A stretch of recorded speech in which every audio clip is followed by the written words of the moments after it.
Meet the editors. നാടകീയ നീക്കങ്ങളുമായി PV Anwar MLA. പുതുതായി രൂപീകരിക്കുന്ന പാർട്ടിയെ DMKയുടെ സഖ്യകക്ഷിയാക്കാനാണ് അൻവറിന്റെ നീക്കം. പാർട്ടി തുടങ്ങും മുമ്പ് തന്നെ രാഷ്ട്രീയ ചതുരംഗ പലകയിൽ PV അൻവർ തന്റെ കരുക്കൾ നീക്കി തുടങ്ങിയിരിക്കുന്നു. ആദ്യം ചെക്ക് വെച്ചത് ഇക്കാലം അത്രയും സഹയാത്രികനായി തുടർന്നു വന്ന ഇടതുപക്ഷത്തിന് തന്നെ. വർഗീയതയുടെ ചാപ്പയുമായി CPM നീക്കിയ കരുക്കൾക്ക് PV അൻവറിന്റെ വക DMK ചെക്ക്. അൻവറിനെ രാഷ്ട്രീയമായി വേട്ടയാടാൻ ഈ പ്രതിരോധം മറികടക്കുക CPMന് അത്ര എളുപ്പമാകില്ല.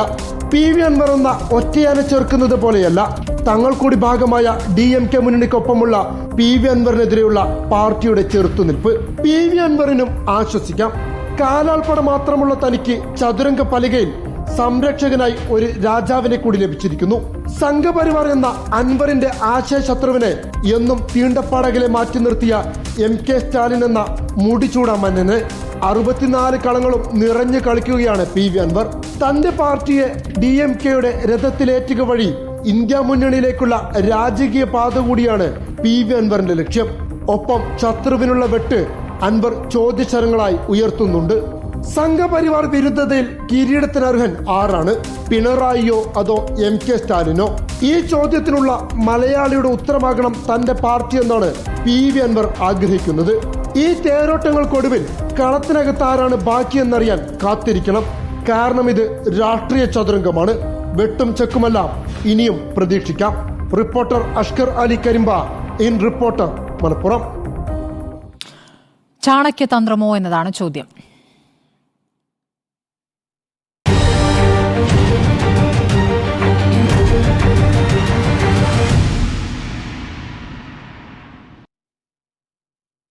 ഉണ്ണിബാലകൃഷ്ണൻ, ഇപ്പോൾ CPM പല ആരോപണങ്ങളും ഉയർത്തുന്നതിനിടയിലാണ് അൻവർ ചെന്നൈയിലേക്ക് പോയിരിക്കുന്നത്. അത് DMKയുമായുള്ള ഒരു കൂട്ട് എന്ന് പറയുമ്പോൾ RSSനെതിരെ ഏറ്റവും ശക്തമായി വാദങ്ങൾ ഉന്നയിക്കുന്ന, അല്ലെങ്കിൽ അത്രയും രാഷ്ട്രീയ ബലത്തോടുകൂടി ശക്തിയോടുകൂടി പ്രതികരിക്കുന്ന ഒരു രാഷ്ട്രീയ നേതാവുമായി കൈകോർക്കുമ്പോൾ അത് എങ്ങനെയുള്ള മറുപടിയാകുമെന്നുള്ളതാണ്. അതൊരു വലിയ തന്ത്രമായിട്ടാണോ കാണേണ്ടത്? നോക്കൂ സ്മൃതി, വളരെ സൂക്ഷ്മമായി ഓരോ നീക്കങ്ങളും PV അൻവർ ആസൂത്രണം ചെയ്തുകൊണ്ടിരിക്കുന്നു എന്നാണ് ഞാൻ മനസ്സിലാക്കുന്നത്. ഇപ്പം നാളെ മലപ്പുറത്ത് മഞ്ചേരിയിൽ അദ്ദേഹം വലിയൊരു റാലി അഭിസംബോധന ചെയ്യാൻ പോവുകയാണ്. ഏതാണ്ട് ഒരു 1,00,000-ഓളം ആളുകളെങ്കിലും കുറഞ്ഞത് പങ്കെടുക്കും എന്നാണ് നമ്മൾ പ്രതീക്ഷിക്കുന്നത്. ആ റാലിയിൽ വെച്ച് അദ്ദേഹം ഒരു പുതിയ പ്രസ്ഥാനം അനൗൺസ് ചെയ്യും എന്ന് നമ്മൾ പ്രതീക്ഷിക്കുന്നു. ആ പ്രസ്ഥാനം ഒരു രാഷ്ട്രീയ പ്രസ്ഥാനമാകുമോ അതോ ഒരു സാമൂഹിക പ്രസ്ഥാനമായിരിക്കുമോ എന്ന് നമുക്ക് നാളെ വരെ കാത്തിരിക്കേണ്ടതുണ്ട്. ഏതായാലും ഒരു രാഷ്ട്രീയ പ്രസ്ഥാനത്തിൻ്റെ സാധ്യത ഞാൻ കാണുന്നില്ല. കാരണം അടിയന്തരമായിട്ട് അദ്ദേഹത്തിന് ഒരു രാഷ്ട്രീയ പ്രസ്ഥാനത്തിൻ്റെ ഭാഗമാകാൻ കഴിയില്ല. സാങ്കേതികമായി അദ്ദേഹം ഇടതുപക്ഷ സ്വതന്ത്രനായിട്ടാണ് വിജയിച്ചിരിക്കുന്നത്. അതുകൊണ്ട് അദ്ദേഹം ഒരു രാഷ്ട്രീയ പ്രസ്ഥാനത്തിൻ്റെ ഭാഗമായാൽ നിശ്ചയമായും അദ്ദേഹത്തിന് MLA സ്ഥാനം രാജിവെക്കേണ്ടി വരും. ഇത്തരമൊരു സന്ദർഭത്തിൽ അദ്ദേഹം അതിന് മുതിരും എന്ന് ഞാൻ വിചാരിക്കുന്നില്ല. ഏതായാലും നാളെ നടക്കാനിരിക്കുന്ന സമ്മേളനം, അനൗൺസ്മെന്റ്, ഇതെല്ലാം വളരെ പ്രധാനമാണ്. അതിന് തൊട്ടു മുമ്പാണ് താങ്കൾ സൂചിപ്പിച്ചതുപോലെ ഇന്നിപ്പോൾ ചെന്നൈയിലെത്തി അദ്ദേഹം DMKയുടെ നേതാവായിട്ടുള്ള MK സ്റ്റാലിനുമായി കൂടിക്കാഴ്ച നടത്തിയിരിക്കുന്നത്. DMK മുന്നണിയുടെ ഭാഗമാകാൻ തന്നെയാണ് അൻവർ ശ്രമിക്കുന്നത് എന്ന് നമുക്ക് മനസ്സിലാക്കാം. ഇവിടെ ഞാൻ കാണുന്നത് അൻവർ പ്രഖ്യാപിക്കാൻ പോകുന്ന രാഷ്ട്രീയ പ്രസ്ഥാനം, അത് ഭാവിയിൽ ആസൂത്രണം ചെയ്യാനിരിക്കുന്ന രാഷ്ട്രീയ നയപരിപാടികൾ, ആ പാർട്ടി കൈകോർക്കാനിരിക്കുന്ന മുന്നണി, ഇതെല്ലാം മാറ്റിവെച്ചാലും PV അൻവർ എന്ന രാഷ്ട്രീയ നേതാവ് അടിയന്തരമായി കേരളത്തിൽ ഉണ്ടാക്കാൻ പോകുന്ന ഇമ്പാക്റ്റ് എന്താണ് എന്നുള്ളതാണ് ഞാൻ എപ്പോഴും പരിശോധിക്കാൻ ആഗ്രഹിക്കുന്നത്. ഞാനിത് തുടക്കം മുതൽ തന്നെ വളരെ ശ്രദ്ധയോടുകൂടി നിരീക്ഷിച്ചിട്ടുള്ളൊരു കാര്യമാണ്. ഇന്നിപ്പോൾ നമുക്ക് അറിയാവുന്നതുപോലെ കാന്തപുരം വിഭാഗത്തിൻ്റെ ഒരു മുഖമാസിക എന്ന് തന്നെ പറയാവുന്ന റിസാലയിൽ വളരെ ശക്തമായ ചില നിലപാട് പ്രഖ്യാപനങ്ങൾ ഉണ്ടായിട്ടുണ്ട്. കാന്തപുരത്തെ നമുക്കറിയാം. കാന്തപുരം വിഭാഗം എപ്പോഴും CPMനോട് അടുപ്പം വെച്ച് പുലർത്തിയിട്ടുള്ള ഒരു വിഭാഗമാണ്. അവരറിയപ്പെടുന്നത് തന്നെ അരിവാൾ സുന്നി എന്നാണ്. അവരെക്കുറിച്ച് പറയുക തണ്ണിമത്തൻ എന്നാണ്. കാരണം പുറത്ത് പച്ചയും അകത്ത് ചുവപ്പുമായിരിക്കുന്ന ഒരു പ്രസ്ഥാനം എന്നുള്ള നിലയ്ക്കാണ് കാന്തപുരം വിഭാഗത്തെ കാണുന്നത്. അപ്പോൾ കാന്തപുരം എപ്പോഴും ഒരു സ്ട്രോങ് സപ്പോർട്ടർ ഓഫ് CPM ആണ്. പക്ഷേ ഇന്ന് അവരുടെ മുഖമാസികയായിട്ടുള്ള റിസാലയിൽ പറഞ്ഞിരിക്കുന്ന ഒരു വാചകം ഞാൻ വായിക്കാം. CPMനോടും വിശാല ഇടത് മതേതര രാഷ്ട്രീയത്തോടും പൊതുവേ മമത പുലർത്തിയിരുന്ന, അവരുടെ മതേതര കൂറിൽ വിശ്വാസമർപ്പിച്ചിരുന്ന, അവരുടെ ഫാഷിസ്റ്റ് വിരുദ്ധതയിൽ സംശയിക്കാതിരുന്ന വിശ്വാസി മുസ്ലിം യുവാക്കളുടെ അടുത്ത നാളുകളിലെ നവമാധ്യമക്കുറിപ്പുകളിൽ പതഞ്ഞുയരുന്ന രോഷം CPMന് നൽകാൻ പോകുന്ന ആഘാതം തിട്ടപ്പെടുത്താനാകില്ല. നോക്കൂ, വിശ്വാസികളായ മുസ്ലിം യുവാക്കൾ അവർ CPMനോടും വിശാല ഇടതു മതേതര രാഷ്ട്രീയത്തോടും പൊതുവേ മമത പുലർത്തിയിരുന്നു. അവരുടെ മതേതര കൂറിൽ വിശ്വാസമർപ്പിച്ചിരുന്നു. അവരുടെ ഫാസിസ്റ്റ് വിരുദ്ധതയിൽ സംശയിക്കാതിരുന്നിരുന്നു. ഈ 3 പ്രസ്താവനകളും വളരെ പ്രധാനമാണ്. അതിൻ്റെ കാര്യം എന്താണെന്ന് വെച്ചാൽ 2016 നിയമസഭാ തെരഞ്ഞെടുപ്പ് നോക്കൂ. അന്ന് പിണറായി വിജയൻ ഈ സംസ്ഥാനത്ത് ജനങ്ങളോട് പറഞ്ഞത് കേരളത്തിൻ്റെ മതേതര മനസ്സ് ഇക്കുറി ഇടതുപക്ഷത്തിനൊപ്പമാണെന്നാണ്. ഈ മതേതര മനസ്സ് എന്ന് പറയുമ്പോൾ എന്താണ്? 2014 തെരഞ്ഞെടുപ്പിൽ നരേന്ദ്രമോദി ദേശീയ അധികാരത്തിൽ വന്നു. അതിനുശേഷം ഇന്ത്യയിലെ ന്യൂനപക്ഷ വിഭാഗങ്ങൾ വലിയ രീതിയിൽ എന്താ പറയുക ഒരു പ്രതിസന്ധിയിലായി, അഥവാ അവരരക്ഷിതരായി എന്ന് നമുക്ക് പറയാം. ആ ഘട്ടത്തിലാണ് വളരെ നിർണായകമായൊരു വാക്ക് അദ്ദേഹം ഉപയോഗിക്കുന്നത്, മതേതര മനസ്സ് എന്ന്. നമുക്കറിയാമല്ലോ, മലപ്പുറത്തിന് പുറത്ത് പിന്നെ കോഴിക്കോടും കാസർഗോഡും കണ്ണൂരുമൊക്കെയുള്ള ചില മണ്ഡലങ്ങൾ ഒഴിച്ചു നിർത്തിയാൽ ബാക്കി കേരളത്തിലെ എല്ലാ മണ്ഡലങ്ങളിലും ഈ പറയുന്ന മതന്യൂനപക്ഷ വിഭാഗങ്ങൾ വോട്ട് ചെയ്തത് ഇടതുപക്ഷത്തിന് അനുകൂലമായിട്ടാണ്. നോക്കൂ സ്മൃതി, ഇതിനകത്ത് ഈ വളരെ ബുദ്ധിപൂർവമായിട്ട് PV അൻവർ അദ്ദേഹത്തിൻ്റെ ഒരു രാഷ്ട്രീയം പറഞ്ഞു വെക്കുന്നുണ്ട്. അത് എങ്ങനെയാണെന്ന് വെച്ചാൽ, DMK-യുടെ അധ്യക്ഷനായിട്ടുള്ള സ്റ്റാലിനെ അദ്ദേഹം അവതരിപ്പിച്ചത് എങ്ങനെയാണ്? തമിഴ്നാട്ടിലെ മണ്ണിൽ BJPക്ക് ഒരു സീറ്റ് പോലും കിട്ടാതിരിക്കാൻ സ്വന്തം പാർട്ടിയുടെ സാധ്യതകളെപ്പോലും സാക്രിഫൈസ് ചെയ്തുകൊണ്ട് എല്ലാവരെയും ഒന്നിച്ചു നിർത്തി ഒരു മതേതര കൂട്ടായ്മയുണ്ടാക്കി RSSനെയും BJPയും ഫൈറ്റ് ചെയ്യുന്ന നേതാവാണ് DMK-യുടെ നേതാവായിട്ടുള്ള സ്റ്റാലിൻ എന്ന് അദ്ദേഹം ഒരു സൈഡിൽ പറയുന്നു. മറുവശത്ത് അദ്ദേഹം എന്താ പറയുന്നത്? ഇവിടെ എന്താ നമ്മൾ കാണുന്നത്? ഇവിടെ പൂരം കലക്കി ഒരു ADGPയെ കൊണ്ട് BJPക്ക് വിജയിച്ചു വരാൻ കഴിയുന്ന ഒരു സാഹചര്യം ഉണ്ടാക്കുന്ന ഒരു പാർട്ടിയെയും മുഖ്യമന്ത്രിയെയുമാണ് കാണുന്നത് എന്ന് പറയുന്നു. ഇവിടെ വളരെ കൃത്യമായി, അതാണ് ഞാൻ പറഞ്ഞു വന്നത്, ഈ PV അൻവർ ഡാമേജ് ചെയ്യാൻ പോകുന്നത് CPM-നെയാണ് എന്ന കാര്യത്തിൽ ഒരു തർക്കവും വേണ്ട. അതുകൊണ്ടാണ് ഞാൻ ഈ റിസാലയുടെ ലേഖനം ആദ്യം തന്നെ ഉന്നയിച്ചത്. റിസാല പറഞ്ഞു കഴിഞ്ഞിരിക്കുന്നല്ലോ. റിസാല എന്ന് പറയുന്നത് നമ്മൾ പിന്നെ കാന്തപുരം വിഭാഗത്തിൻ്റെ ഒരു മുഖമാസികയാണ്, അതിനെ ചെറുതായിട്ട് കാണണ്ട. അവരൊരു നിലപാട് പറഞ്ഞിരിക്കുന്നത് എന്താ? ഞങ്ങൾ ഇതുവരെ നിങ്ങളെ വിശ്വസിച്ചിരുന്നത് നിങ്ങൾ മതേതര ശക്തിയാണെന്നാണ്. ഞങ്ങൾ ഇതുവരെ നിങ്ങളെ വിശ്വസിച്ചിരുന്നത് നിങ്ങൾ ഫാഷിസ്റ്റ് വിരുദ്ധ പ്രവർത്തനത്തിന് നേതൃത്വം കൊടുക്കുന്നവരാണെന്നാണ്. അങ്ങനെയാണ് ഞങ്ങൾ നിങ്ങളോടൊപ്പം നിന്നിരുന്നത്, ആര്? വിശ്വാസികളായ മുസ്ലിങ്ങൾ. അതുകൊണ്ടാണ് ഞാൻ പറഞ്ഞത്, കേരളത്തിൽ 2016 പിന്നെ 2021 നടന്ന തെരഞ്ഞെടുപ്പിൽ CPM-ന് പിന്നിൽ, ഇടതുപക്ഷത്തിന് പിന്നിൽ അടിയുറച്ചൊരു നല്ല വിഭാഗം മുസ്ലിം വിഭാഗം ഉണ്ടായിരുന്നു. അവരുടെ വോട്ട് നേടി തന്നെയാണ് വലിയ വിജയം CPM-നും ഇടതുപക്ഷത്തിനും ഈ 16-ലും 21-ലും ഉണ്ടാക്കാൻ കഴിഞ്ഞത്. അതുകൊണ്ട് 24-ൽ അവരെന്താ ചെയ്തത്? ഈ പറയുന്ന ഫലസ്തീൻ ഇഷ്യൂ വന്നപ്പോഴത്തേക്കും വളരെ പെട്ടെന്നല്ലേ ചാടിക്കയറി പ്രതികരിച്ചത്, വളരെ പെട്ടെന്നല്ലേ റാലികളും സെമിനാറുകളും സംഘടിപ്പിച്ചത്. അതേപോലെ തന്നെ ഈ പറയുന്ന ഏക സിവിൽ കോഡ് വന്ന സമയത്തും അതുപോലെ ഒരു ശക്തമായ നിലപാടല്ലേ എടുത്തത്. എന്തുകൊണ്ടാണ് അങ്ങനെ ഒരു നിലപാടെടുത്തത്? CPM-ന് അറിയാം, ഹിന്ദു പ്രത്യേകിച്ച് ഈഴവ വോട്ടെന്ന് പറയുന്നത് CPM-നെ സംബന്ധിച്ചിടത്തോളം ഒരു ഫിക്സഡ് ഡെപ്പോസിറ്റ് ആണ്. ഓക്കെ ആയല്ലോ. അപ്പോൾ ആ വോട്ട് ബാങ്കിനെ കുറിച്ച് ടെൻഷൻ വേണ്ട. അവർ പരമ്പരാഗതമായി CPM-നൊപ്പം നിൽക്കുന്നവരാണ്. 2, കേരള കോൺഗ്രസ് മാണി വിഭാഗം ഇപ്പുറത്തല്ലേ. കേരള കോൺഗ്രസ് മാണി വിഭാഗം പിന്നെ ഇടതുപക്ഷത്തോട് ജോയിൻ ചെയ്തതോടെ തന്നെ തിരുവിതാംകൂറിലെ, പ്രത്യേകിച്ച് മധ്യ തിരുവിതാംകൂറിലെ ക്രിസ്ത്യൻ വോട്ട് എന്ന് പറയുന്നത് ഇടതുപക്ഷത്തേക്ക് വന്നില്ലേ. ഇനിയിപ്പോൾ എന്താ വേണ്ടത്?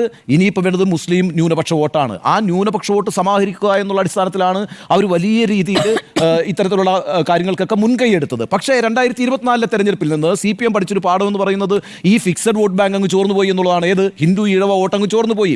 ക്രിസ്ത്യൻ വോട്ടും വിചാരിച്ചതുപോലെ വരുന്നില്ലെന്ന് മാത്രമല്ല, അത് BJPക്ക് അനുകൂലമായിട്ട് കൂടി ഷിഫ്റ്റ് ചെയ്യുന്നു. അതാണല്ലോ തൃശ്ശൂരിൽ നമ്മൾ കണ്ടത്. പിന്നെ ന്യൂനപക്ഷ വോട്ടെന്ന് പറയുന്നത്, അതിൻ്റെ ആ ന്യൂനപക്ഷ പ്രീണനം എന്ന് പറയുന്ന ഒരു ടാഗ് വന്നതുകൊണ്ടാണ് ഈ പറയുന്ന ഫിക്സഡ് ഡെപ്പോസിറ്റ് ആയിട്ടുള്ള വോട്ട് ബാങ്ക് എല്ലാം ഒഴിഞ്ഞു പോകുന്നതെന്ന് മനസ്സിലാക്കുന്ന CPM അതിൻ്റെ ഒരു രാഷ്ട്രീയ നയം മാറ്റുന്നു എന്നുള്ളതാണ്. അതവിടെ നിൽക്കട്ടെ. ഈ റിസാലയിലെ ആർട്ടിക്കിളിലേക്ക് ഒരിക്കൽ കൂടെ വന്നാലേ അവരവിടെ പറയുന്നൊരു കാര്യം എന്ന് അറിയോ? ഇനിയിപ്പോൾ കേരള രാഷ്ട്രീയത്തെ നമ്മൾ വിലയിരുത്തേണ്ടത് തൃശ്ശൂരിലെ BJPയുടെ വിജയത്തിന് മുൻപും ശേഷവും എന്നുള്ള നിലയ്ക്കാണ്. അപ്പോൾ എന്താ പ്രശ്നം എന്ന് വെച്ചാൽ, ഒരു വലിയ അവിശ്വാസം CPM-നോട് രൂപപ്പെട്ടിരിക്കുന്നു. എന്താ കാരണം? തൃശ്ശൂരിൽ പൂരം കലക്കിയത് സുരേഷ് ഗോപിക്ക് ബെനിഫിറ്റായി. നോക്കൂ, പൂരം കലക്കിയിട്ടാണ് BJP അവിടെ സീറ്റ് നേടിയതൊന്നും നമ്മൾ പറയുന്നില്ല. അവിടെ BJPക്ക് അനുകൂലമായ പല ഘടകങ്ങൾ പ്രവർത്തിച്ചിട്ടുണ്ട്. ഇപ്പോൾ കരുവന്നൂരിലെ പിന്നെ ഈ സഹകരണ ബാങ്കുമായി ബന്ധപ്പെട്ട അഴിമതി അവർ വളരെ നല്ല രീതിയിൽ ED ഉപയോഗിച്ച് എല്ലാ നിമിഷവും അവിടുത്തെ ഏറ്റവും പ്രധാനപ്പെട്ട നേതാക്കളായിട്ടുള്ള ഈ പറയുന്ന AC മൊയ്തീൻ ആണെങ്കിലും കണ്ണനാണെങ്കിലും അരവിന്ദാക്ഷനാണെങ്കിലും ഒക്കെ ED-യുടെ ചോദ്യം ചെയ്യലിന് വിധേയമാകുന്നു. അരവിന്ദാക്ഷൻ ജയിലിലേക്ക് പോകുന്നു. ആ പ്രശ്നം അവിടെ കത്തിച്ചു നിർത്താൻ കഴിഞ്ഞു. അതേപോലെ തന്നെ അവർക്ക് ഈ ആലത്തൂരിൽ നിന്നും പാലക്കാട് നിന്നും ഒക്കെ, എന്തിനേറെ കോട്ടയം വരെയുള്ള ആളുകളെയൊക്കെ തന്നെയും അവർ ഈ വോട്ടേഴ്സ് ലിസ്റ്റിലൊക്കെ ചേർത്തിട്ട് അതിഗംഭീരമായിട്ട് അവരുടെ ഗ്രൗണ്ട് വർക്ക് ചെയ്തിട്ടുണ്ട്. അവർ ക്രിസ്ത്യൻ സഭകളുമായിട്ട് ചില ഒത്തുതീർപ്പുകളും ബന്ധങ്ങളും ഉണ്ടാക്കിയിട്ടുണ്ട്. അങ്ങനെ അവരുടെ ഗ്രൗണ്ട് വർക്ക് നന്നായി ചെയ്തിട്ടുണ്ട്. അതിൻ്റെ കൂട്ടത്തിൽ ഒരു ഹൈന്ദവ വികാരം കൂടി ഇളക്കി വിടാൻ കഴിയുന്ന രീതിയിൽ ഒരു പൂരം കൂടി കലക്കപ്പെട്ടു. ആ പൂരം കലക്കപ്പെട്ടതിൻ്റെ ഏറ്റവും പ്രധാനപ്പെട്ട സംഘാടകനായിട്ട് കാണുന്നത് ADGP MR അജിത് കുമാറിനെയാണ്.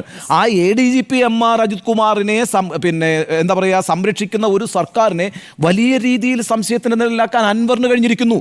അൻവറിന് മാത്രവുമല്ല, ഈ പറയുന്ന പ്രതിപക്ഷത്തിന് നേരത്തെ ഉന്നയിച്ച കാര്യങ്ങളാണെങ്കിൽ കൂടിയും അൻവറിനെ പോലെ ഭരണപക്ഷത്തു നിന്നുള്ള ഒരാൾ ഇറങ്ങി ഇത് വിളിച്ചു പറയുമ്പോൾ വലിയൊരു പ്രശ്നമാണ്.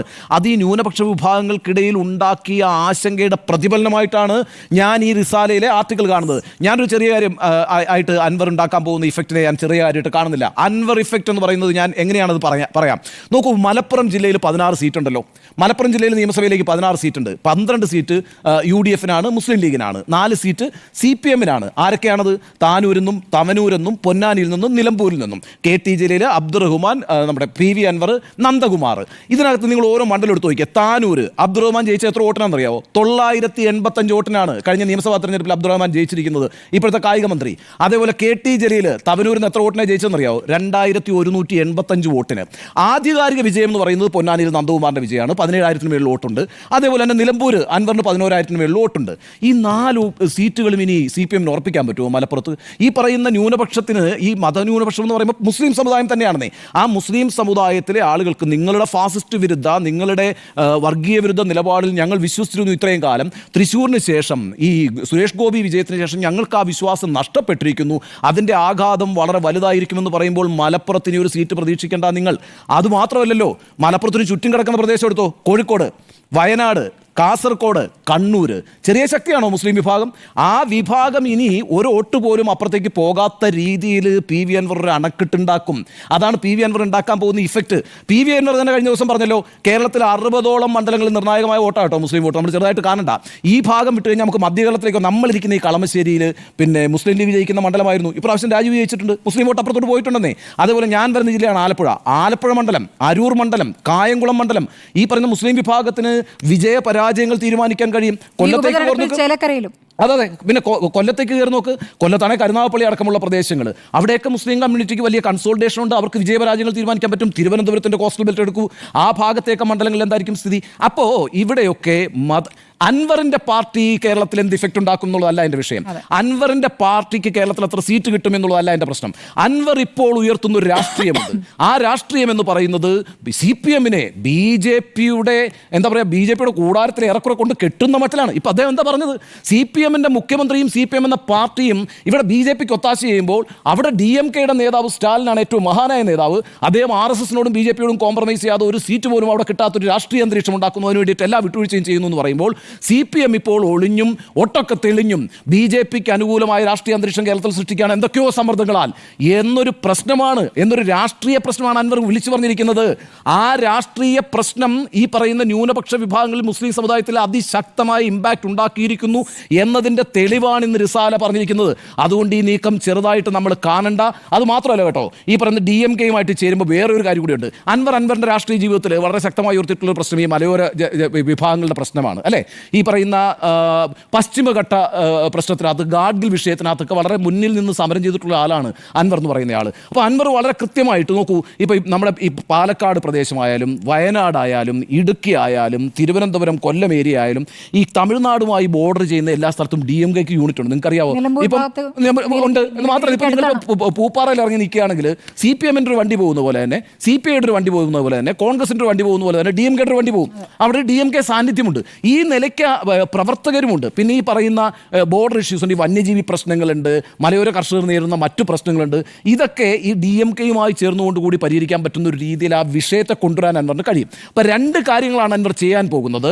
ഒന്ന്, രാഷ്ട്രീയമായി BJP-യോടും അന്തർധാരയുള്ള ഒരു പ്രസ്ഥാനമാക്കി CPM-നെ ചിത്രീകരിക്കുന്നത് വഴി ആ കാര്യം ഒരു എന്താ പറയുക, ഒരു വിശ്വാസ്യതാ കുറവ് CPM-ന് ഉണ്ടാക്കുകയും, ഒരു ട്രസ്റ്റ് ഡെഫിസിറ്റ് നമ്മൾ പറയത്തില്ല, ആ വിശ്വാസ്യതാ കുറവുണ്ടാക്കുകയും അത് ന്യൂനപക്ഷ വിഭാഗങ്ങളെ, ഏതെങ്കിലും വിഭാഗങ്ങൾ ഈ വിശ്വാസികളായിരിക്കുമ്പോൾ പോലും ഇവർ ഈ പറയുന്ന BJP-ക്കെതിരാണ്, ഇവർ ഫാസിസത്തിനെതിരാണ്, ഇവർ വർഗീയതയ്ക്കെതിരാണ്, ഇവർ ഏക സിവിൽ കോഡിനെതിരാണ്, ഇവർ മതേതരത്തിന് വേണ്ടി നിൽക്കുന്നതാണ് എന്ന് വിചാരിച്ചുകൊണ്ട് വോട്ട് ചെയ്തിരുന്ന ആളുകൾ പോലും ഇപ്പോൾ മാറാൻ പോവുകയാണ്. അങ്ങനെ മാറുക എന്ന് പറഞ്ഞാൽ CPM-ന് ഒരു ചെറിയ നഷ്ടമാണ് ഉണ്ടാക്കാൻ പോകുന്നത്. അങ്ങനെ അവർ മാറുന്നത് വഴി നിങ്ങൾ ആരെങ്കിലും വിചാരിക്കുന്നുണ്ടോ CPM-ൽ നിന്ന് ചോർന്നു പോയിട്ടുള്ള ഈ വോട്ട് ബാങ്ക് തിരിച്ചു വരുമെന്ന്? അങ്ങനെയൊന്നും വിചാരിക്കേണ്ട. കാരണം അത് BDJS വഴി BJP-യിലേക്ക് എത്തിക്കഴിഞ്ഞു ആ വോട്ടൊക്കെ. ഇനിയിപ്പോൾ ആ വോട്ട് തിരിച്ചു വരുമെന്ന് നിങ്ങൾ പ്രതീക്ഷിക്കേണ്ട. അപ്പോൾ CPM-നെ രാഷ്ട്രീയമായി തളർത്തുന്ന ഒരു പ്രതിസന്ധി PV അൻവർ കേരളത്തിൽ ഉണ്ടാക്കുമെന്ന കാര്യത്തിൽ എനിക്ക് ആ ഒരു അത് സംശയമില്ല. PV അൻവറിനുണ്ടാകുന്ന നേട്ടമല്ല. അത് PV അൻവറിന് ആ നേട്ടം PV അൻവറിന് ഉണ്ടാകണമെന്നില്ല. അതെ. PV അൻവർ എന്ന് പറയുന്ന ഒരു രാഷ്ട്രീയ നേതാവ് ഉണ്ടാക്കുന്ന രാഷ്ട്രീയ പ്രസ്ഥാനം ഒരു വലിയ ഇമ്പാക്ട് അടുത്ത തെരഞ്ഞെടുപ്പിൽ കേരളത്തിൽ ഉണ്ടാക്കുമോ എന്നൊക്കെയുള്ളത് നമ്മൾ കണ്ടറിയേണ്ട കാര്യമാണ്. പക്ഷേ ഒരു ട്രസ്റ്റ് ഡെഫിസിറ്റ് CPM-നെ സംബന്ധിച്ച് BJP-യുമായി ബന്ധപ്പെടുത്തി ഉണ്ടാക്കാൻ കഴിഞ്ഞിരിക്കുന്നു. അത് മുസ്ലിം വിഭാഗത്തിനിടയിൽ അതിശക്തമായ വേരോട്ടം ഉണ്ടാക്കി കഴിഞ്ഞിരിക്കുന്നു. അതിനെ പ്രതിരോധിക്കാനായിട്ട് CPM ഇനി എന്ത് ചെയ്യണം എന്നാലോചിച്ച് തലപുകയ്ക്കേണ്ട ദിവസങ്ങളാണ് ഈ കടന്നു പോകുന്നത്. ഒരു വരി കൂടിയുണ്ട് ആ ലേഖനത്തിൽ, ഭയങ്കര രസകരമായിട്ടാണ് എഴുതിയിരിക്കുന്നത്. ഈ CPM-ന് ഇപ്പോൾ ഇതെന്താ സംഭവിച്ചതെന്ന് നമ്മളൊരു പരസ്യത്തിൽ കേൾക്കത്തില്ല, ഈ നഗരത്തിന് എന്ത് സംഭവിച്ചു എന്ന് ചോദിക്കുന്ന പോലെ ഈ CPM-ന് ഇപ്പോൾ എന്താ സംഭവിച്ചത്? കാരണം ഒരു കാര്യത്തിലും വ്യക്തമായ ഒരു മറുപടി പറയാൻ CPM എന്ന് പറഞ്ഞ പ്രസ്ഥാനത്തിന് കഴിയുന്നില്ല. മുഖ്യമന്ത്രിയുടെ സമ്മർദ്ദം അവിടെ നിൽക്കട്ടെ, അതൊരു രാഷ്ട്രീയ പ്രസ്ഥാനമല്ലേ, ആ രാഷ്ട്രീയ പ്രസ്ഥാനത്തിന്റെ സെക്രട്ടറി അല്ലേ ഇന്നലെ വാർത്താ സമ്മേളനം നടത്തിയത്? ഏതാണ്ട് 1 മണിക്കൂർ വാർത്താ സമ്മേളനം നടത്തിയല്ലോ. എന്തെങ്കിലും ഒരു ക്ലാരിറ്റിയോടെ കാര്യം അദ്ദേഹത്തിന് പറയാൻ കഴിഞ്ഞു? അദ്ദേഹത്തിന് ഈ പറയുന്ന എല്ലാ ആരോപണങ്ങൾക്കും പിന്നിൽ ജമാഅത്തെ ഇസ്ലാമിയാണെന്നും SDP ആണെന്നും അതുപോലെ തന്നെ ഫണ്ടമെന്റലിസ്റ്റ് ഫോഴ്സുകളാണെന്നും നാളെ ഇനി കൂടുതൽ തീവ്രവാദ വിഭാഗങ്ങൾ ഇതിന്റെ പിന്നാലെ വരുമെന്നും ഒക്കെ ഒഴുക്കൻ മട്ടിൽ പറഞ്ഞു പോകാം എന്നുള്ളതല്ലാതെ ഈ ഉന്നയിക്കപ്പെട്ട പ്രശ്നം, അതായത് BJP-യുമായിട്ട് അന്തർധാരയുണ്ട് CPM-നെന്ന് വരുത്തി തീർക്കുന്ന ആരോപണങ്ങൾ പുറത്ത് ശക്തമായി നിൽക്കുമ്പോൾ അതിനെ പ്രതിരോധിക്കാൻ 218 രക്തസാക്ഷികളുടെ പേര് പറഞ്ഞിട്ട് കാര്യമില്ല. ഇത് നിരന്തരമായി ഞങ്ങൾ RSS-നെ ഫൈറ്റ് ചെയ്തു എന്ന് പറഞ്ഞിട്ട് കാര്യമില്ല. തൃശ്ശൂരിൽ നടന്ന വലിയൊരു അട്ടിമറിയുണ്ട് എന്ന് മുഖ്യമന്ത്രി തന്നെ സമ്മതിക്കുന്ന ആ വിഷയത്തിൽ നിങ്ങൾ എടുക്കുന്ന തീരുമാനം രാഷ്ട്രീയ സത്യസന്ധതയുള്ള തീരുമാനമാണോ എന്നുള്ളതാണ് ചോദ്യമായി വന്നിരിക്കുന്നത്. ആ കാര്യത്തിൽ അൻവറിന് ഒരു ആശയക്കുഴപ്പമുണ്ടാക്കാൻ കഴിഞ്ഞിരിക്കുന്നു. അതാണ് അൻവർ കേരള രാഷ്ട്രീയത്തിൽ ഈ നിമിഷം ഉണ്ടാക്കാൻ പോകുന്ന ഇഫക്റ്റ് എന്നാണ് എൻ്റെ അഭിപ്രായം. ശരി, അപ്പോൾ മടങ്ങിയെത്താം. ശ്രീ ആൻഡ്രൂ അഗസ്റ്റിൻ, എന്താണ് അഭിപ്രായം? സ്മൃതി, അൻവറിൻ്റെ രാഷ്ട്രീയ കാഴ്ചപ്പാടുകൾ വലിയ രീതിയിൽ മാറിയിട്ടുണ്ടെന്നുള്ളതാണ് ഇല്ലേ? ഇത്രയും വലിയ കാഴ്ചപ്പാടുകളോടുകൂടിയാണ് അൻവർ പോകുന്നതെന്നുള്ളത് ഈ പറയുന്ന 3-4 ദിവസത്തെ ചർച്ച ചെയ്യുന്ന ആർക്കും മനസ്സിലായിട്ടില്ല. കാരണം തുറുപ്പിച്ചിട്ട് കയ്യിൽ വെച്ചിട്ടാണ് ഓരോ ദിവസവും രാവിലെ വെട്ടുന്നത്. അപ്പോൾ ഇന്ന് ഈ പറഞ്ഞ വർഗീയ നിലപാട്, ഇന്നലെ MV ഗോവിന്ദൻ പറഞ്ഞ കാര്യങ്ങൾ എന്തൊക്കെയാണ്? അൻവറിന് പിന്തുണ ആരുടെയൊക്കെയാണ്? ഒന്ന് UDF-ൻ്റെ, ഒന്ന് ജമാഅത്തെ ഇസ്ലാമിയുടെ, ഒന്ന് SDP-ൻ്റെ പിന്തുണ, പിന്നെ ബാക്കി വരുന്ന വർഗീയ കക്ഷികളുടെ എല്ലാം പിന്തുണയുണ്ട് എന്ന് പറഞ്ഞ അൻവറിന് ഇന്ന് മതേതര പ്രസ്ഥാനമായ DMK-ൻ്റെ കൂടി ചർച്ച ചെയ്യാൻ വേണ്ടിയിട്ട് ചെന്നൈയിലേക്ക് പോകുന്ന അൻവറിനെയാണ് നമ്മൾ കാണുന്നത്. അപ്പം ഓരോ ദിവസവും അൻവർ ഉയർത്തുന്ന രാഷ്ട്രീയം എന്ന് പറഞ്ഞാൽ വ്യത്യസ്ത രാഷ്ട്രീയങ്ങളാണ്. ഈ അൻവർ ഉയർത്തുന്ന രാഷ്ട്രീയം മലബാറിൽ ഉണ്ടാക്കുന്ന ചലനം അത്ര ചെറുതല്ല. ഉണ്ണി ബാലകൃഷ്ണൻ പറഞ്ഞ പോലെ തന്നെ അവിടുത്തെ മുസ്ലിം ന്യൂനപക്ഷങ്ങളിൽ ഉണ്ടാകുന്ന വ്യതിചലനവും വലിയ മാറ്റങ്ങളാണ്. കാരണം 1% വരെ കഴിഞ്ഞ ഇലക്ഷനും കഴിഞ്ഞ മുമ്പത്തെ ഇലക്ഷനും ഈ CPM-നെ സപ്പോർട്ട് ചെയ്തത് മുഴുവൻ ഈ പറഞ്ഞ മുസ്ലിം ന്യൂനപക്ഷങ്ങളായിരുന്നു. ആ മുസ്ലിം ന്യൂനപക്ഷങ്ങളുടെ വോട്ട് കുറഞ്ഞതുകൊണ്ട് മാത്രമാണ് UDF-ന് അത്ര സീറ്റ് കിട്ടാതെ പോയത്. പക്ഷേ 90 സീറ്റ് കിട്ടി. എത്ര സീറ്റാണ്? 99 സീറ്റ് കിട്ടി എന്ന് പറഞ്ഞിട്ട് അഹങ്കരിക്കുന്ന LDF-ന് കിട്ടുന്ന ഏറ്റവും വലിയ അടിയായിരിക്കും അത്. കാരണം മുന്നിപ്രാവശ്യം പറഞ്ഞാൽ ഈ പറഞ്ഞ 16 സീറ്റ് മലപ്പുറത്തുള്ളതിനകത്ത് 4 സീറ്റും അടുത്ത പ്രാവശ്യം ഇല്ല. കോഴിക്കോട് എത്ര പിന്നെ മണ്ഡലങ്ങളാണ് മുസ്ലിം ന്യൂനപക്ഷങ്ങൾ തിങ്ങിപ്പാർക്കുന്ന മണ്ഡലങ്ങളിലെ കൊടുകൊള്ളി പോലെയുള്ള ഇവർ ഭരിച്ചുകൊണ്ടിരുന്ന മണ്ഡലം ഇപ്പം അവരെ ഇല്ല ഓൾറെഡി. അത് തിരിച്ചു പിടിക്കാൻ അവരെ കൊണ്ട് ഒരു കാരണവശാലും പറ്റില്ല. ആ പറഞ്ഞ പിന്നെ ബെൽറ്റിലുള്ള ഒരു മണ്ഡലങ്ങളും അവർക്ക് കുന്നമംഗലം, കുന്നംകുളം പോലെയുള്ള മണ്ഡലങ്ങളൊന്നും ഇവർക്ക് തിരിച്ചിട്ടാൻ പോകുന്നില്ല. ഇവരുടെ കണ്ണൂർ ഇപ്പോൾ സിറ്റി ഇരിക്കുന്ന മണ്ഡലം, കണ്ണൂർ മണ്ഡലം ഇവർക്ക് തിരിച്ചു പിടിക്കുമോ? അപ്പോൾ അവിടെയൊക്കെ മുസ്ലിം ന്യൂനപക്ഷങ്ങളുടെ ഏറ്റവും പുതിയ വോട്ട് കിട്ടുന്ന മേഖലകളിലെല്ലാം ഇതുപോലെയുള്ള വലിയ പ്രശ്നങ്ങളുണ്ട്. അപ്പോൾ അൻവർ ഉയർത്തുന്ന രാഷ്ട്രീയം എന്ന് പറയുന്നത് ഈ മലയോര മേഖലയുമായി ബന്ധപ്പെട്ട രാഷ്ട്രീയമാണ്. മലയോര മേഖലയുമായി രാഷ്ട്രീയത്തിൻ്റെ ആദ്യത്തെ ദിവസം അൻവർ പറഞ്ഞത്, ഞാനിപ്പോഴും വിശ്വസിക്കുന്നത് അൻവർ പുറത്തു പോകാൻ മനസ്സിലുറച്ച സമയത്താണ് AK ശശീന്ദ്രനെ കിട്ടുന്നത്. AK ശശീന്ദ്രൻ ഒരു വേദി പങ്കിട്ട ദിവസം ഈ പിന്നെ വനം വകുപ്പുമായി ഉന്നയിക്കുന്ന പ്രശ്നം എന്ന് പറഞ്ഞാൽ അവിടുത്തെ മലയോര മേഖലയിലെ ജനങ്ങൾ ഓരോ ദിവസവും ഉന്നയിക്കുന്ന പ്രശ്നങ്ങളാണ്. വന്യമൃഗശല്യവുമായി ബന്ധപ്പെട്ട വിഷയങ്ങളാണ് ഈ ഉന്നയിക്കുന്നത് മുഴുവൻ. ആ ഏരിയ മുഴുവൻ തമിഴ്നാടുമായിട്ട് അതിർത്തി പങ്കിടുന്ന മേഖലകളാണ്. മലപ്പുറത്തിൻ്റെ ഒരു ഏരിയ മുഴുവൻ ഏകദേശം 11-12 മണ്ഡലങ്ങൾ തമിഴ്നാട് അതിർത്തി പങ്കിടുന്ന മണ്ഡലങ്ങൾ. പാലക്കാടിൻ്റെ എത്ര മണ്ഡലങ്ങളാണ് അതിർത്തി പങ്കിടുന്നത്? ഇടുക്കി ജില്ലയുടെ എത്ര മണ്ഡലങ്ങളാണ് അതിർത്തി പങ്കിടുന്നത്? വയനാട് ജില്ലയുടെ മണ്ഡലങ്ങൾ ഈ അതിർത്തി പങ്കിടുന്നില്ലേ? ഇതെല്ലാം തമിഴ്നാടുമായി ബന്ധപ്പെട്ടിട്ടല്ലേ? അപ്പോൾ ഇപ്പം അൻവർ ഉയർത്തിയ രാഷ്ട്രീയം എന്ന് പറയുന്നത് ഈ പറഞ്ഞ DMK-യുമായിട്ടുള്ള ബന്ധവും എന്ന് പറയുന്നത് ഈ പറഞ്ഞ CPM-ന് അത്ര ഒറ്റയടിക്ക് തടയാൻ പറ്റുമെന്ന് ഞാൻ വിശ്വസിക്കുന്നില്ല. ആ തടയാൻ പറ്റുമായിരുന്നെങ്കിൽ ഇന്നത്തെ രീതിയിൽ അൻവർ ഇങ്ങനെ ഒരു ചർച്ച നടത്തുന്നുണ്ടെന്നെങ്കിൽ ഇവർ അറിയണ്ടായിരുന്നോ? ഒരു കാര്യം ആരും അറിഞ്ഞിട്ടില്ല. ഞാനിപ്പോൾ വിശ്വസിക്കുന്നത് എന്താണെന്നറിയോ? ഈ MK സ്റ്റാലിനും പിണറായി വിജയനും തമ്മിലുള്ള ബന്ധം വെച്ചിട്ട് ഇവർ തടയാനുള്ള എല്ലാ ശ്രമങ്ങളും നടത്തും. ഈ പറഞ്ഞ അത്ര ചെറിയ കാര്യങ്ങളാണല്ലോ. അപ്പോൾ ചെറിയ കാര്യമല്ലല്ലോ നടക്കുന്നത്. അപ്പോൾ തമിഴ്നാടിൻ്റെ രാഷ്ട്രീയത്തിൽ അവരുടെ ഘടകകക്ഷി DMK-ൻ്റെ കൂടെ 2 സീറ്റിൽ ഇപ്പോൾ ആകെ CPM-ലുള്ള 2 പാർലമെൻറ്റ് സീറ്റിൽ 2 കൊടുത്ത DMK-ആണ്. അവരെ കൂടെ ഒന്നിച്ചിരിക്കുകയാണ്. അവിടെ എല്ലാ ശ്രമങ്ങളും അവർ നടത്താതിരിക്കുമോ? എല്ലാ ശ്രമങ്ങളും നടത്തും. പക്ഷെ അതിനെ കവർ ചെയ്തിട്ട് ഈ പറഞ്ഞ MK സ്റ്റാലിനെയും ഈ പറഞ്ഞ MK സ്റ്റാലിൻ്റെ മകനെയും സെന്തിൽ ബാലാജിനെയും രാജേനെയും അവരെ MM മുസ്തഫ അവരെ MP ആണ് അല്ലേ, അവരുടെ MPനെയൊക്കെ കാണാൻ വേണ്ടിയിട്ട് അൻവർ തീരുമാനിക്കുകയും അവരെ കാണാൻ കഴിയുക, അവരോട് ഡിസ്കഷൻ ചെയ്യാൻ നടത്തുക എന്ന് പറഞ്ഞാൽ അത്ര ചെറിയ കാര്യമല്ല. അതത്ര ചെറിയൊരു രാഷ്ട്രീയ ചലനമല്ല ഈ പറയുന്ന കേരളത്തിൽ ഉണ്ടാക്കാൻ പോകുന്നത്. അവിടെ ഈ DMK കൊണ്ടുവന്നിട്ട് എന്ത് കേരളത്തിൽ സംഭവിക്കും എന്നുള്ളതല്ല. പക്ഷേ അദ്ദേഹത്തിന് മേലെ നിൽക്കുന്നത് ഒരു സോഷ്യലിസ്റ്റ് പ്രസ്ഥാനത്തിൻ്റെ നേതാവാണ്, അല്ലെങ്കിൽ മതേതര പ്രസ്ഥാനത്തിൻ്റെ നേതാവാണ് എന്ന് പറയുന്ന നിലയ്ക്ക്. കാരണം ഇത്രയും നാൾ പിണറായി വിജയനായിരുന്നു ഗോഡ് ഫാദർ അല്ലേ. അത് അന്ന് പറയുന്ന ഉദയസൂര്യൻ എന്ന് പറഞ്ഞ ഉദയസൂര്യൻ അസ്തമിച്ചു എന്നാണ് ഈ പറഞ്ഞ PV അൻവർ പറഞ്ഞത്. ഇപ്പോൾ വേറെ ഉദയസൂര്യനെ, അവരെ ചിഹ്നം ഉദയസൂര്യനാണ്. ആ ഉദയസൂര്യനെ കാണാൻ വേണ്ടി PV അൻവർ പോവുകയാണ്. ഇപ്പോഴും നമ്മൾ ചോദിക്കുന്നത് എന്താണ്? ഇത് വ്യക്തിപരമായ സന്ദർശനമാണെന്നാണ് പറയുന്നത്. എന്തുകൊണ്ടാണ് വ്യക്തിപര സന്ദർശനം എന്ന് പറയുന്നതിന് കാരണമായിരിക്കുക? കാരണം ഇവിടുന്നുള്ള എല്ലാ തടകളും അവിടെ അൻവർ ഒരാൾ മാത്രം ഇറങ്ങി നിന്ന് തടയേണ്ട ഇതിനെ. MK സ്റ്റാലിനുമായിട്ടുള്ള പിണറായി വിജയൻ്റെ ബന്ധം നമുക്കറിയാം. ആ ബന്ധം ഇവർ എല്ലാ രീതിയിലും തടയാൻ വേണ്ടി ശ്രമിക്കില്ലേ? ആ തടച്ചിൽ ഏതെങ്കിലും കാരണവശാൽ ഇന്ന് PV അൻവർ പ്രഖ്യാപിക്കുകയാണ് MK സ്റ്റാലിൻ നാളെ വരും, ഇന്ന് പ്രഖ്യാപിച്ചത് വെക്കുക. ഇവരുടെ തടയിലെങ്ങനെ നിന്നുപോയാലോ? എന്തെങ്കിലും ആ തടയിൽ നിന്നുപോയാൽ നാളെ രാവിലെ ആഘോഷിക്കാൻ പോകുന്നത് എന്താ? ഇന്നലെ അവിടെ ചെന്നിട്ട് DMK എടുത്തിട്ടില്ല എന്നുള്ളതല്ലേ പറയാൻ പോകുന്നത്. അങ്ങനെയുള്ള എല്ലാ കാര്യങ്ങളും ആലോചിച്ചിട്ടുണ്ടാവില്ലേ? പക്ഷെ അദ്ദേഹം നടത്തുന്ന ഒരു ശ്രമങ്ങളുണ്ടല്ലോ, ഇവിടുത്തെ ഇപ്പം അടുത്ത കാലത്തുണ്ടായ ഒരു രാഷ്ട്രീയ പ്രസ്ഥാനങ്ങളും രാഷ്ട്രീയ പാർട്ടികളും അതിനു മേലെ ഇതുപോലെ ഒരു നീക്കം നടത്തിയിട്ടുണ്ടെന്ന് എനിക്ക് തോന്നുന്നില്ല. അടുത്ത കാലത്തൊന്നും നടത്തിയിട്ടില്ല. പിന്നെ ഈ പറഞ്ഞ PV അൻവറും DMK ആയിട്ടുള്ള ബന്ധം, ഈ നിലമ്പൂർ മണ്ഡലം എന്ന് പറയുന്നത് ഗൂഡല്ലൂരുമായി ബന്ധപ്പെട്ട മണ്ഡലമാണ്. അവിടെ മുൻപുണ്ടായിരുന്ന CPMൻ്റെ MLA ആണ് അവിടെ ഗൂഡല്ലൂർ ഉണ്ടായിരുന്നത് ആദ്യം കുറേ കാലങ്ങളോളം. അവിടെ CPM എത്ര ആൾക്കാർ CPMമാരുണ്ടെന്നറിയോ? അവിടെ 10-25,000 വോട്ട് CPMനുള്ള മണ്ഡലമാണ് ഈ പറഞ്ഞ നിലമ്പൂർ നമ്മുടെ ഗൂഡല്ലൂർ ഊട്ടി മണ്ഡലം എന്ന് പറയുന്നത്. അവിടെയുള്ള CPMകാർക്കും അവിടെയുള്ള രാജയ്ക്കും ഈ പറയുന്ന അൻവറിൻ്റെ സപ്പോർട്ട് വളരെ ആവശ്യമാണ്. കാരണം അത്രയധികം നാടുകാണി ഗൂഡല്ലൂർ എന്ന് പറയുന്നത് തമിഴ്നാടുമായിട്ട് അത്ര ബന്ധം വെച്ച് പുലർത്തുന്ന സ്ഥലമാണ്. ഇന്ന് വേറൊരു ചാനലിലെ ചർച്ചയിൽ നമ്മുടെ സുഗുവിനോട് ചോദിക്കുന്നുണ്ട്, നിങ്ങൾ ഈ തമിഴ്നാടുമായി ബന്ധപ്പെട്ടിട്ട് നിങ്ങൾക്ക് എത്ര ആൾക്കാർ കഴിഞ്ഞ പ്രാവശ്യത്തെ നിലമ്പൂർ പ്രോഗ്രാമിൽ DMKൻ്റെ ആൾക്കാർ പങ്കെടുത്തിട്ടുണ്ടോ എന്ന് ചോദിക്കുന്നുണ്ട്. അപ്പോൾ അദ്ദേഹം പറയുന്നത് ഞങ്ങളും നിലമ്പൂരും ഗൂഡല്ലൂരും നിലമ്പൂരും തമ്മിൽ ഞങ്ങൾ അത്ര ബന്ധമാണ്, ഇഷ്ടംപോലെ ആൾക്കാർ പങ്കെടുത്തിട്ടുണ്ട് എന്നാണ് പറഞ്ഞത്. അപ്പം അങ്ങനെയുള്ള നിലയ്ക്ക് PV അൻവർ ഉയർത്തുന്ന രാഷ്ട്രീയം എന്ന് പറയുന്നത് ഇപ്പോൾ CPM ഉണ്ടാക്കുന്ന തലവേദന വലുതല്ല. ഈ PV അൻവറിൻ്റെ പാർട്ടി വിജയിക്കില്ലയോ എന്നുള്ളത് നമുക്ക് കാത്തിരുന്ന് കാണാം. പക്ഷേ എന്താണ്, PV അൻവർ ഉയർത്തുന്ന രാഷ്ട്രീയമുണ്ടല്ലോ, ആ രാഷ്ട്രീയം എന്ന് പറയുന്നത് ഈ പറഞ്ഞ തൃശ്ശൂർ പൂരം കലക്കിയുമായി ബന്ധപ്പെട്ട കാര്യത്തിൻ്റെ അകത്ത് ഇപ്പോൾ ഉണ്ണിബാലകൃഷ്ണൻ പറഞ്ഞതുപോലെ അവിടെ 40 സീറ്റുള്ള DMKക്ക് 28 സീറ്റിൽ 23 സീറ്റിലാണ് DMK അവിടെ മത്സരിക്കുന്നത്. ബാക്കിയുള്ള പാർട്ടിക്ക് വീതം വെച്ച് കൊടുക്കുക. ഈ CPIക്ക് കൊടുത്തിട്ടുണ്ട്, ഈ CPMന് കൊടുത്തിട്ടുണ്ട്, മുസ്ലിം ലീഗിന് അവരെ കൊടുത്തിട്ടുണ്ട്, കോൺഗ്രസിന് 9 സീറ്റ് കൊടുത്തിട്ടുണ്ട്. എന്തിനാ കോൺഗ്രസ് 9 സീറ്റ് കൊടുക്കുന്നത്? കാരണം അവിടെ BJPയുടെ കടന്നുകയറ്റം ഒരു കാരണവശാലും സമ്മതിക്കില്ല എന്നുള്ള ലക്ഷ്യത്തോടു കൂടി മാത്രമാണ് സ്റ്റാലിൻ. ആ നിലപാട് എന്ന് പറയുന്നത് പിണറായി വിജയന് കേരളത്തിൽ എടുക്കാൻ പറ്റുന്നില്ല എന്നുള്ളതാണ് അൻവർ മുന്നോട്ട് വെക്കുന്ന രാഷ്ട്രീയം. ആ രാഷ്ട്രീയം എന്ന് പറയുന്നത് കേരളത്തിലെ മതേതര വിശ്വാസികൾക്കെല്ലാം മുന്നിൽ വിശ്വാസയോഗ്യമായ രാഷ്ട്രീയമല്ലേ. ആ രാഷ്ട്രീയത്തിന് CPM എന്ന് മറുപടി പറയും? ആ മറുപടിയിലാണ് ഇനി ഇരിക്കുന്നത് അവിടെ. അപ്പോൾ പറയുന്നത് എന്താണ്, ഈ SDPൻ്റെ രാഷ്ട്രീയം ജമാഅത്തെ ഇസ്ലാമിൻ്റെ രാഷ്ട്രീയം അതോടെ പറഞ്ഞിട്ട് കാര്യമില്ലല്ലോ. ഇപ്പം ഈ പറഞ്ഞ തൃശ്ശൂർ പൂരവുമായി ബന്ധപ്പെട്ട വിഷയത്തിൻ്റെ അകത്ത് ADGP അജിത് കുമാറിനെതിരെ ഇന്നും നടപടി സ്വീകരിച്ചിട്ടില്ലല്ലോ. ഈ സമയം വരെ ഇപ്പോൾ റിപ്പോർട്ട് കിട്ടിക്കഴിഞ്ഞിട്ടും ഈ പറഞ്ഞ നടപടി എടുക്കാൻ പറ്റില്ല. അതാണ് ഞാൻ 2 ദിവസം മുന്നേ മീഡിയ ഡേസിൽ പറഞ്ഞുകൊണ്ടിരിക്കുന്നുണ്ട്, ഇത് എന്തിനാണ് ത്രിതല അന്വേഷണം? തൃശ്ശൂർ പൂരവുമായി ബന്ധപ്പെട്ട അന്വേഷണം വേറെയാണ് നടക്കുന്നത്.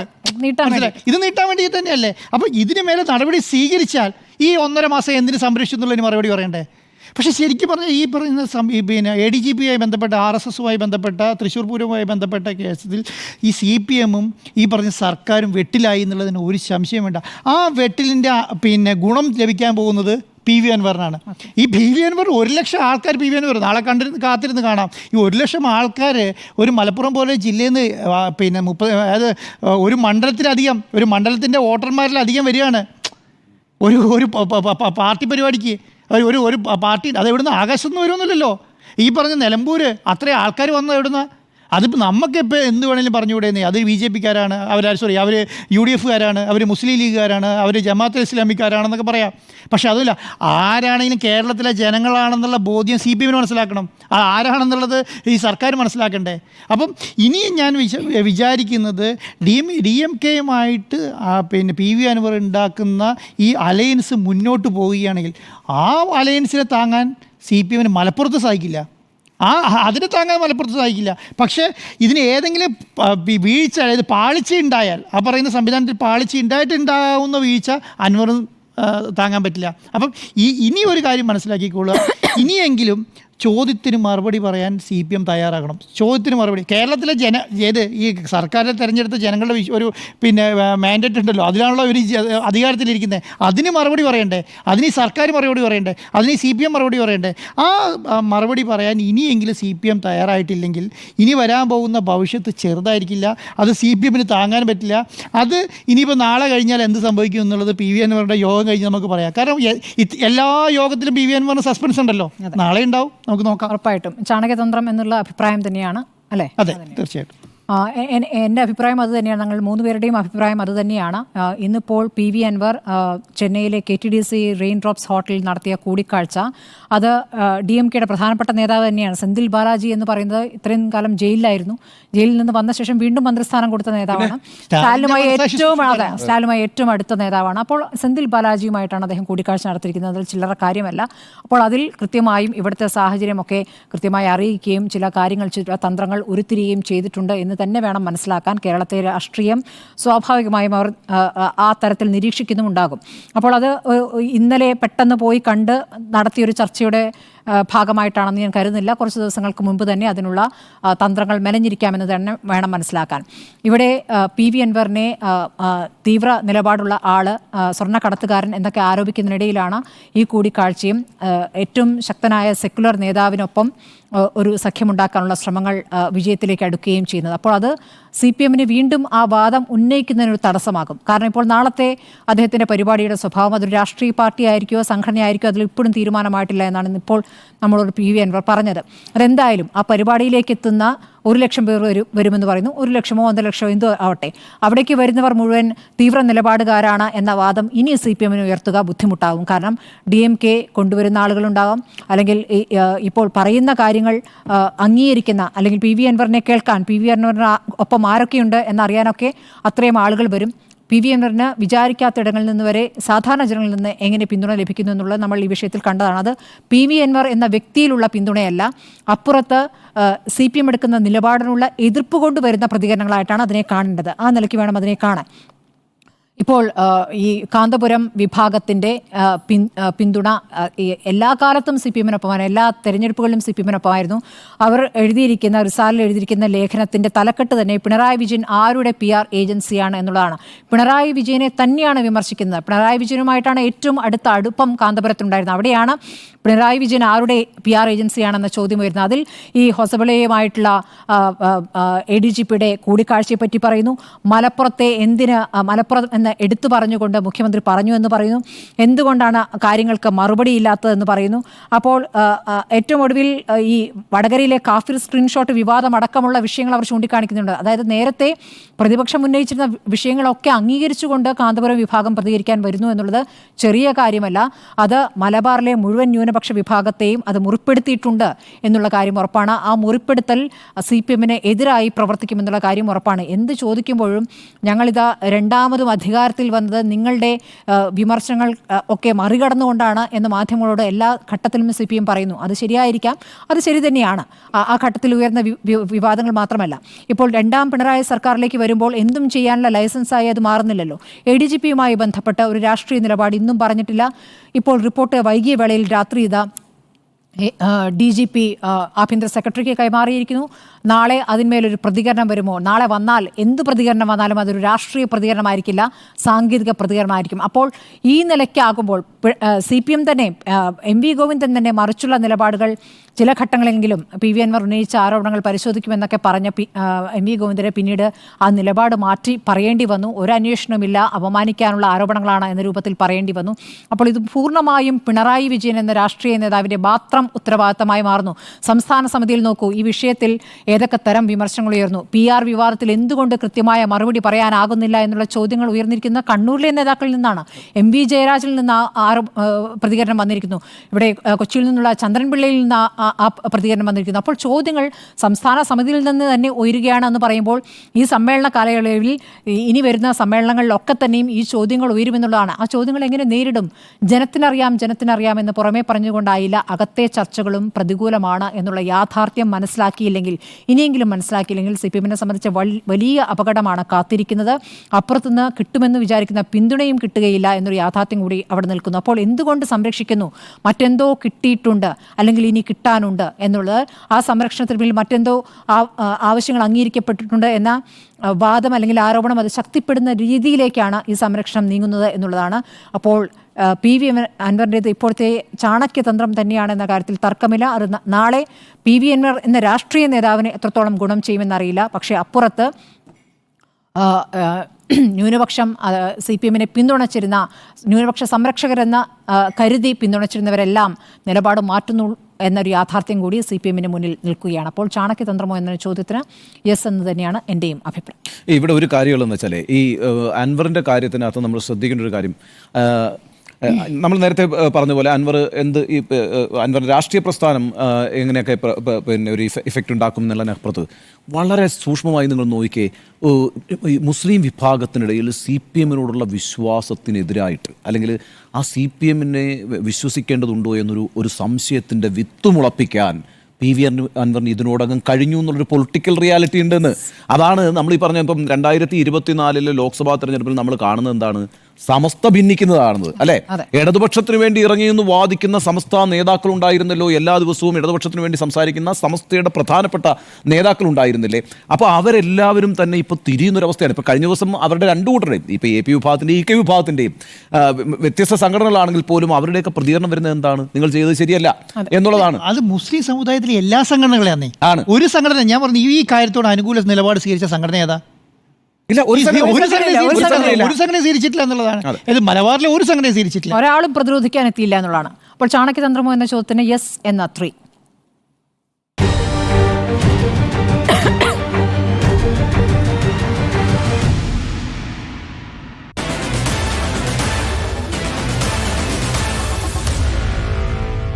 Meet the editors.